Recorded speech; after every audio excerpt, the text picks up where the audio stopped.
Well, good afternoon, everybody. Thank you once again for joining us here at the United Regional Chambers weekly update. We try and bring you some interesting guests and share with you some interesting information that can be useful and helpful to you. Last week, as you may recall, we brought on Home Instead Senior Care on how we can help our senior population, especially through this coronavirus and through the holidays. And to follow up on the same note of seniors, my guest this week is Nick Dadasis. Nick is a Medicare specialist. He's going to answer a few questions for us and talk a little bit about Medicare. So, Nick, welcome to the show today. Hi, Jack. How are you? I'm doing good. Here.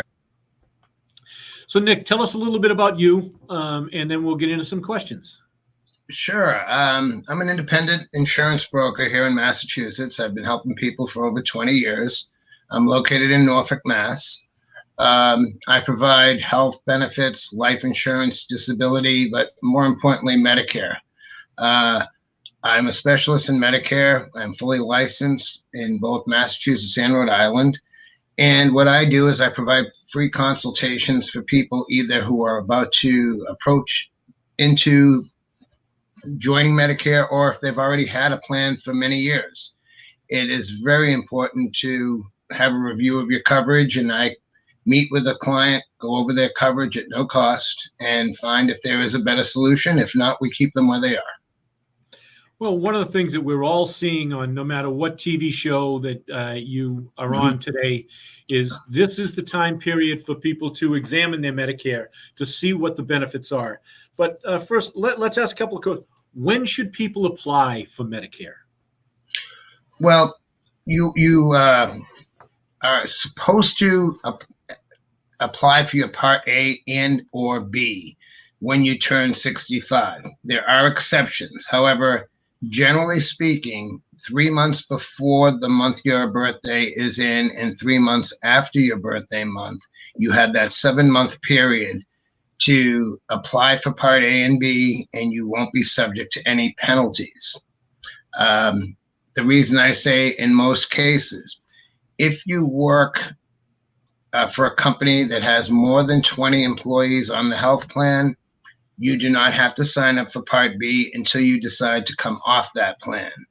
But if you are in a small group, you have to sign up for Part B or you will receive a penalty. All right. Well, first off, I think I jumped ahead a little too quick. Sure. Tell us a little bit about what is Part A, and then we'll get into what is Part B. Better. Medicare came out from 1966, a Medicare health bill, and Part A is Medicare comprises of Part A and Part B primarily. These are what you get from original Medicare. Part A is the hospital part of Part A of Medicare. It doesn't cost you anything if you've worked at least 40 quarters over your lifetime. So if you've worked for 10 years or more, you've been paying taxes into the system, you get your Part A free of charge, and it covers 80% of all your hospital charges primarily. Okay, and so beyond the hospital charges, as most of us know, and you know, there's other, when you go to see your doctor, when you need some medications, things like that. Is that where Part B comes in? Yes, Part B is the doctor part of the plan. It also covers at 80%, and there are deductibles, but mainly it covers for your, if you do have to go in the hospital, if you have to see a doctor, if you have to have a surgery, if you have to be admitted into the hospital for a period of time for any testing procedures. And this is something you pay for every month. So once you sign up for Part B, you will be paying, this year it's $144.60. It is going to go up to $153.30 starting in January. This is what you pay every month. And that way you will not receive a penalty from the government.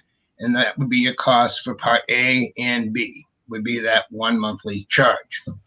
In most cases, again, there are exceptions.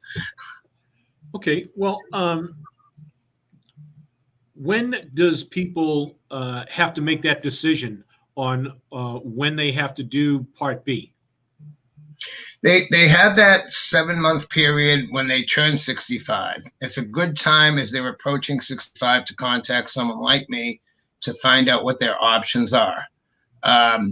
If they or their spouse works for a large company and they have a health plan that they're very happy with, they can remain on that plan and they do not have to worry about Medicare at all.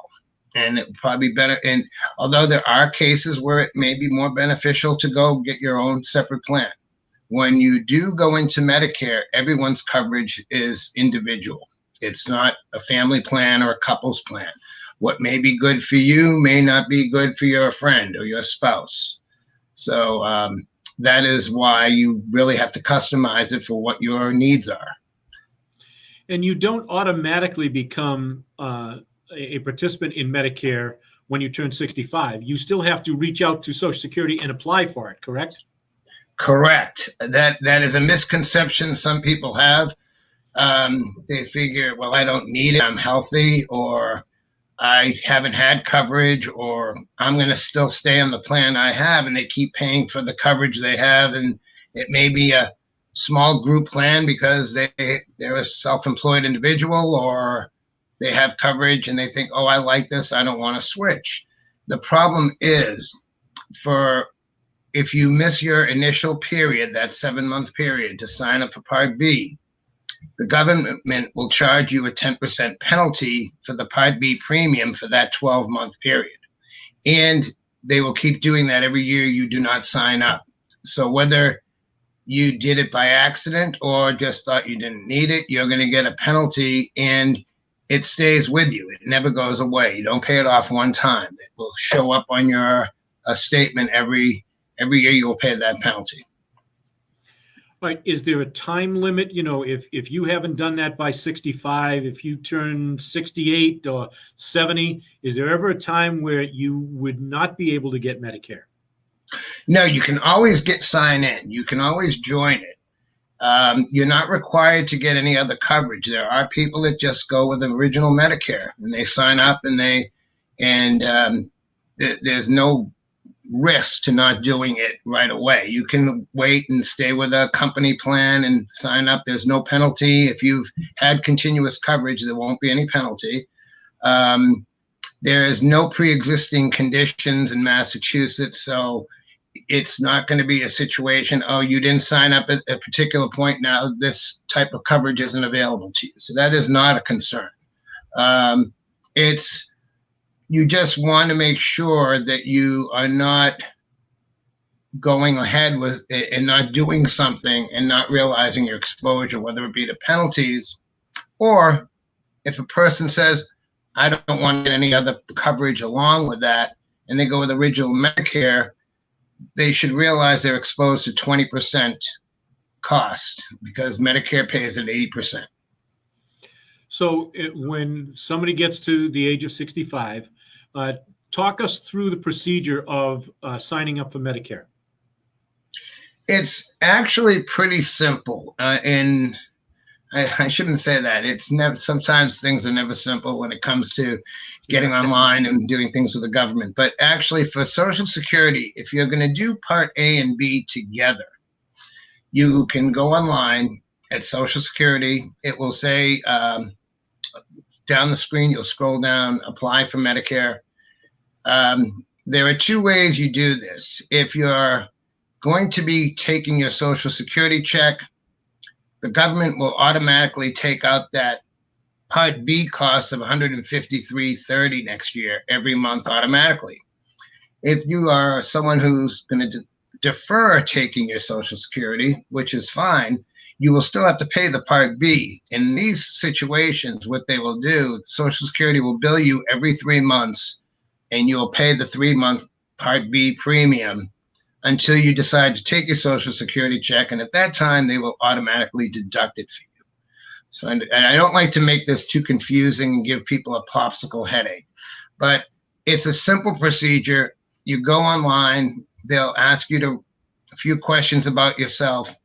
There'll be a few knockout questions dealing with finances that you've had in the last few years to make sure it's you. It's a very secure site. And then you're able to apply for A and B, and you should get your card, red, white, and blue card in the mail within 3 to 4 weeks. Now you can also call Social Security if you can get through, and Yeah, speak to a human being if you're uncomfortable with doing this online. Now, correct. the Part B, you use different insurance carriers. You and I have sat and talked. Right. You've helped me with mine. But there are different carriers that you can choose from, correct? Correct. What you have a situation after you have A and B, you have two different avenues you can approach. You can either get a Medicare supplement, which is a certain type of Medicare plan, or you can get Advantage plans, which you see on TV and all these commercials this time of year. Those plans are generally $0 to maybe $100, depending on the plan. Each plan is different and they cover different items. That's generally your Part C, for lack of a better word. And it, depending on which avenue you choose to go, they help defer other costs that Part A and Part B do not cover. So a supplement fills in gaps. An Advantage plan helps pay certain costs, and then you need a Part D, which is your drug coverage. And is, again, if you make the mistake of thinking, oh, I don't need drug coverage, I don't take any medication, when I get to that point, I need it, I'll sign up. Bad choice. If you do not sign up for even the most inexpensive Part D drug plan, you will get a 1% penalty of the average cost of all the drug plans for every month that you go without it. And that can get pricey. So those are the ABCs and Ds of Medicare. There are 4 parts. I make it very easy for customers. You mentioned Part C and D. I look up a person's medications. I look up any providers you use, find out what network, what plans they participate in, and then try to find the plan that best suits the customer's needs. So if people have some questions, they can reach out to you, through your email or through the telephone number that we have up there. But one of the things, you like to meet with people individually. And I know right now it's a little difficult face-to-face. Right. So you can do some Zoom stuff. But if you can, it's better if they get to talk to you one-on-one, correct? I think so. Maybe I'm old-fashioned like that, but I think you get a better feel for things when it's right in front of you. You can show a couple of pieces of paper of how it works. I'm a visual person myself. I know a lot of clients seem to be that way.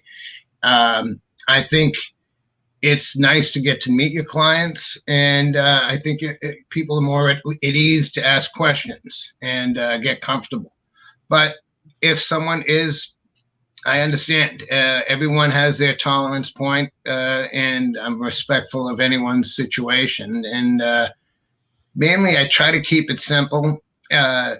Also, I'm sometimes able to find by meeting with people that they may be eligible for some state aid and not realize it, whether it be help with prescription costs or other associated Medicare costs that they're not aware of. And I can sometimes point them in that direction. Well, as we all know, health insurance coverage, health insurance policies are very, very confusing. And it was very, very beneficial to sit and talk with you because you explain things out, for better lack of a term, in English. So, a layperson like myself can understand, what the different nuances are and what's good and what's bad. Right. Tell us, what advice would you give people right now, especially during this time when we're seeing all these ads? They can change their Medicare plan. Is that what this is all about right now? Yes. And one thing I find, it's a lot of times people will just renew the plan they have. And in many cases, there are better plans that are more comprehensive and lower costs than what they're currently in. So it's a free time to look at what you have. Also, to make sure your doctors are still in the network and the plan you chose, because doctors change every year.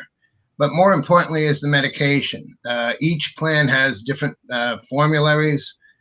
Prescription prices change. What could have been a low-cost plan last year could go through the roof this year. It doesn't take much time to look. As you pointed out, I try to keep it simple. I try to not make this a popsicle headache. And I always tell people the only bad question is the one you don't ask me, because don't feel embarrassed. Oh, I can't ask him that. Believe me, there have been some of those questions where I've had to say, that's a great question. Let me find that answer. So it doesn't hurt to ask. That's what I'm here for. Right. Well, Nick, thank you for taking the time to be on the show today. It's just a quick 20 minutes of, and people can reach out to you through the information that Dave has shared on the screen. If they need to get a hold of Nick, you can also reach out to me here at the Chamber. I'll be glad to put you in touch. Again, Nick, I want to say thank you for taking the time to be on the show today.